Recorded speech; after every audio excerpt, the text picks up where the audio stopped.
तो आप सबको बता दें कि भारत की जनसंख्या यानी कि भारत की पॉपुलेशन यानी कि भारत की आबादी पूरी दुनिया में सबसे ज्यादा होने वाली है। कोरोना के चलते चाइना की पॉपुलेशन आखिरकार 10 सालों में पहली बार कम हो गई। जिस दौरान चाइना की आबादी धीरे धीरे कम हो रही थी, उसी दौरान भारत की आबादी चोरी चोरी चुपके चुपके बढ़ती चली जा रही थी। ऊपर सबसे बड़ा संकट रहेगा रोजगार का। भारत एक सोशल अनरेस्ट यानी कि सामाजिक अशांति के टाइम बॉम्ब पे बैठा है कि जल्द ही फट सकता है अगर अच्छे रोजगार को बढ़ावा न दिया गया। एजुकेशन सिस्टम में क्रिएटिव थिंकिंग जैसे स्किल्स पे तवज्जो नहीं दिया जाता है। जैसी इंटरनेशनल कंपनीज और इनके द्वारा सेटअप की गई फैक्ट्री से इंडियन इकोनॉमी में सिर्फ और सिर्फ 14% का कंट्रीब्यूशन होता है और जहां की युवाओं की संख्या विश्व में सबसे ज्यादा है। यहाँ पर ज्यादातर युवा अनएम्प्लॉयड क्यों हैं? तो लो भैया, आखिरकार सबसे आगे हो ही गया हिंदुस्तानी।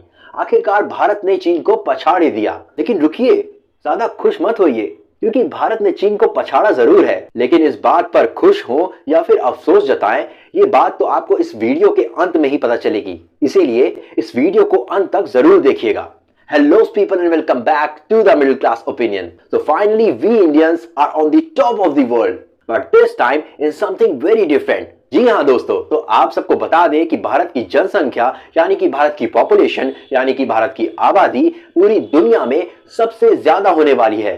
जी हाँ, आपने बिल्कुल सही सुना। भारत आखिरकार चीन को पछाड़कर इस विश्व का सबसे ज्यादा आबादी वाला देश बनने जा रहा है। तो आइए आज के इस वीडियो में हम देखते हैं कि भारत का इस विश्व के सबसे ज्यादा आबादी वाले देश बन जाने के पीछे क्या कारण है और इससे हमारे भारत देश को क्या नुकसान होगा व इससे क्या फायदे होंगे। और तो और आज के इस वीडियो में हम ये भी जानेंगे कि what is the middle class opinion on this very serious topic. आइए अब इस बहुत ही ज्यादा सीरियस मुद्दे पर थोड़ा सीरियस होकर डिस्कशन करते हैं। तो दोस्तों, आप सबको बता दें कि पिछले 10 सालों में पहली बार चाइना की आबादी में गिरावट आई है। साल 2022 के अंत तक चाइना की पॉपुलेशन 8,50,000 की गिरावट के साथ 1.411 बिलियन ही रह गई है, जिसके पीछे का सबसे बड़ा कारण माना जा रहा है चाइना की वन चाइल्ड पॉलिसी।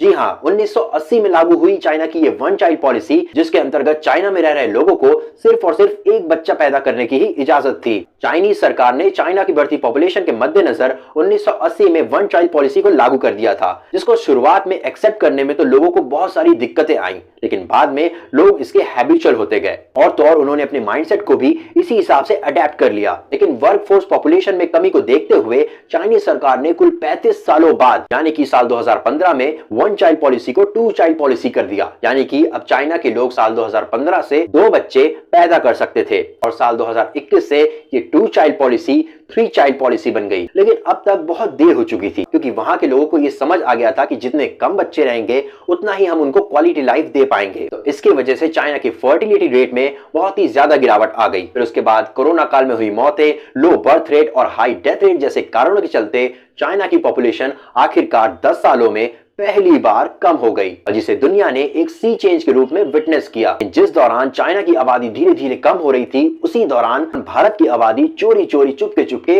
बढ़ती चली जा रही थी। और अगर वर्तमान में भारत का बर्थ रेट देखें, यहाँ पे हर साल प्रति 1000 लोगों पे 17 बच्चे पैदा होते हैं, और अगर यूनाइटेड नेशंस की माने तो आने वाले सालों में ये आंकड़े बढ़ते ही जाएंगे। तो अब जहाँ आबादी के मामले में सबसे आगे हो ही गए हैं हिंदुस्तानी, तो आइए अब हम देखते हैं कि इसके नुकसान और इसके फायदे क्या क्या होंगे।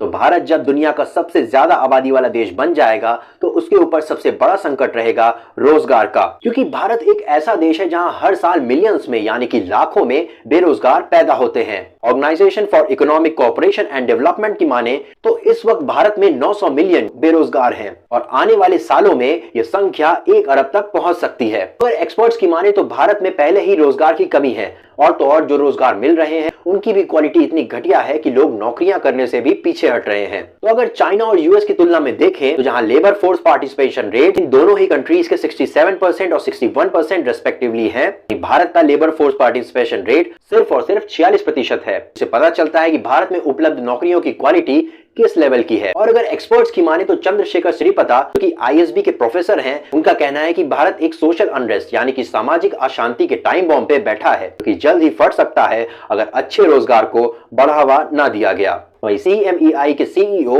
महेश व्यास ने अपने ब्लॉग में कहा था कि भारत, जो कि इस दुनिया की सबसे बड़ी युवा आबादी को कैरी करता है, तो युवा इस देश की उन्नति व विकास में बहुत ही बड़ा योगदान दे सकते हैं। लेकिन अफसोस, इन युवाओं का सही इस्तेमाल नहीं हो रहा है। वहीं इस बढ़ती आबादी पे एक बड़ा संकट क्वालिटी ऑफ एजुकेशन का भी है, क्योंकि भारत के एजुकेशन सिस्टम में क्रिएटिव थिंकिंग जैसे स्किल्स पे तवज्जो नहीं दिया जाता है। यहाँ की एजुकेशन पॉलिसीज में ज्यादातर एक भेड़ चाल में चलना ही सिखाया जाता है, जिसकी वजह से आलम यह हो चुका है कि बीटेक, एमटेक, एमएससी और यहाँ तक कि डॉक्टरेट यानी कि पीएचडी करने के बाद भी लोग चपरासी तक की नौकरी करने को तैयार हैं, क्योंकि उनके दिमाग को एक नॉन वर्सेटाइल और अंडर कॉन्फिडेंट बना के रख दिया गया है। लेकिन शुक्र है कि पिछले 2-3 सालों में स्टार्टअप कल्चर के आ जाने से और एजुकेशन पॉलिसीज में क्रिएटिव थिंकिंग जैसे स्किल्स को थोड़ा बहुत ही सही लेकिन बढ़ावा देने से हद तक लोगों में क्रिएटिविटी का संचार हुआ है। लेकिन अभी भी लोग रिस्क लेने से डरते हैं और उसी सरकारी नौकरी की सिक्योरिटी और कॉर्पोरेट की गुलामी में फंस के रह जाते हैं। भारत की 45% वर्किंग पॉपुलेशन अभी भी एग्रीकल्चर सेक्टर में लगी हुई है। सोर्स की माने तो भारत को साल 2030 तक कम से कम 90 मिलियन नई नॉन फार्म जॉब्स क्रिएट करनी होंगी। भारत की वर्कफोर्स पॉपुलेशन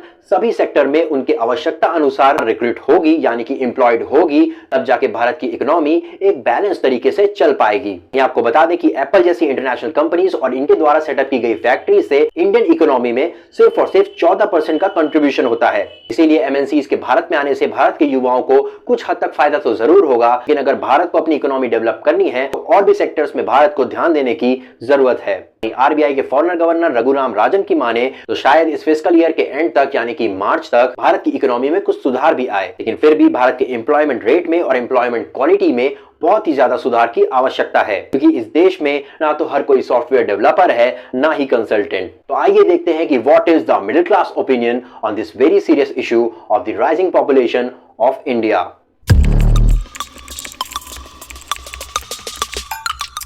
भारत जो कि विश्व का सबसे अधिक आबादी वाला देश बनने जा रहा है और जहां की युवाओं की संख्या विश्व में सबसे ज्यादा है, वहां पर ज्यादातर युवा अनएम्प्लॉयड क्यों हैं? इसमें हो सकता है कि सरकार उनकी पॉलिसीज की कुछ हद तक गलतियां हो, लेकिन उससे बड़ी गलती है खुद यहाँ के युवाओं की कि आज भारत का ज्यादातर युवा सोशल मीडिया पे शो ऑफ करने, हिंदू मुस्लिम और दलित ब्राह्मण की लड़ाइयों जैसे मुद्दों पे मशगूल है। उनको अपने करियर की, उनको अपने फ्यूचर की जरा भी परवाह नहीं है। और तो और इन्हें कौन गुमराह कर रहा है, कैसे गुमराह कर रहा है, इसकी खबर होते हुए भी कोई खबर नहीं। इसीलिए बेहतर यह होगा कि भारत के लोग, खासकर कि द मिडिल क्लास सोसाइटी, अपने देश के विकास में अपना योगदान दें और सबसे पहले तो अपने घर से शुरुआत करें। वह ये सुनिश्चित करें कि वह उतने ही बच्चों को जन्म दें जिनको वो अफोर्ड कर सके, यानी कि जिनकी लाइफस्टाइल, जिनकी एजुकेशन क्वालिटी वो ठीक ढंग से मैनेज कर सके। अपने बच्चों को क्वालिटी एजुकेशन और संस्कार के साथ साथ अप टू डेट और कॉन्फिडेंट रहना भी सिखाएं। उनके एजुकेशनल बेस को सबसे पहले क्लियर करें, जिससे उनके अंदर का डर पूरी तरह से निकल जाए और वो पूरी तरह से कॉन्फिडेंट रहे। शो ऑफ भरी इस दुनिया में उनको खुद की अपनी एक राह बनाना सिखाएं, जिससे वह आगे चलकर संस्कारी, जिम्मेदार व आदर्श बच्चों के साथ साथ आदर्श और जिम्मेदार नागरिक भी बन सकें। जय हिंद।